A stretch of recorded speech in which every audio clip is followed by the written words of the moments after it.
So let Jerry Jone speak for himself. Got more black hypocrisy coming right up.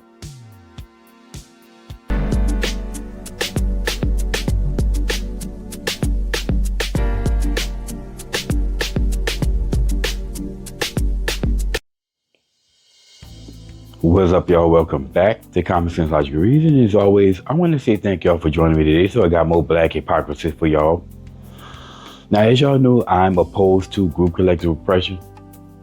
And essentially, group collective oppression is this idea of if something happens to one black person, it happens to all black people. It doesn't matter where it happens, doesn't matter when it happens.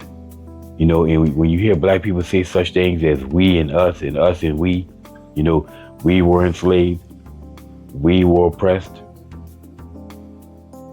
okay? We suffered through segregation and Jim Crow, we fought for civil rights.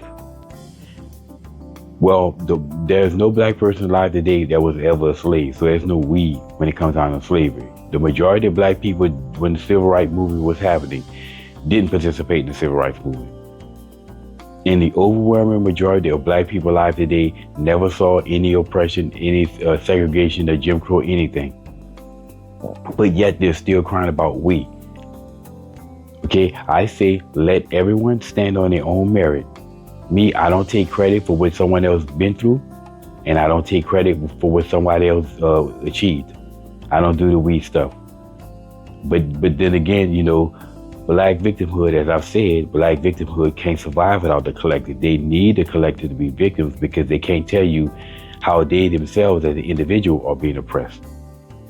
Anyway, Stephen A. Smith, Michael Irvin, and other former Cowboys players came out and defended Jerry Jone based off of that accusation he was under a few years ago, a couple of years ago. And Dr. Umar Johnson took to the internet to criticize them.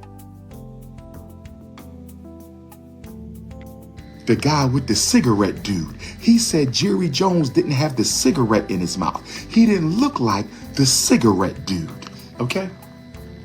See, when black men defend racism, when black men defend racism, when black men defend racism, we got a problem, brothers and sisters. When black men defend racism, Michael Irvin Esquire, you have no business speaking for Jerry Jone. Let Jerry Jone speak for himself. Stephen A. Smith Esquire, you have no business speaking for Jerry Jone. Let Jerry Jone speak for himself. You two Negroes are out of line. You are out of line. Just like Shaq and Charles Barkley and Candace Owens are out of line, constantly going after black people. Just like Shannon Sharp was. Okay, what Dr. Umar Johnson is talking about here is when Jerry Jone was attacked for being in this picture here. Now, Jerry Jone has already come out and explained this. No, this was, he was a teenager, I believe in high school, maybe 14, 15 years old, and there was this commotion going on. Now, his coach, he played football. His coach told the players not to go down there and get involved in that mess.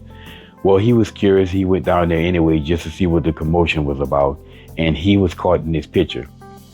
Now, obviously, this picture doesn't really say anything because all it is just one little picture.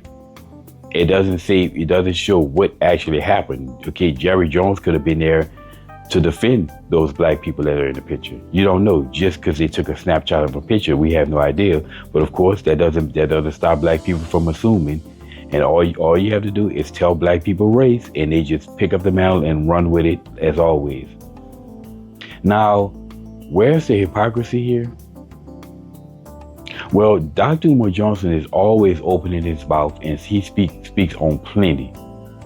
Well, what gives him the right to do that? Like, what gives him the right to speak on somebody else?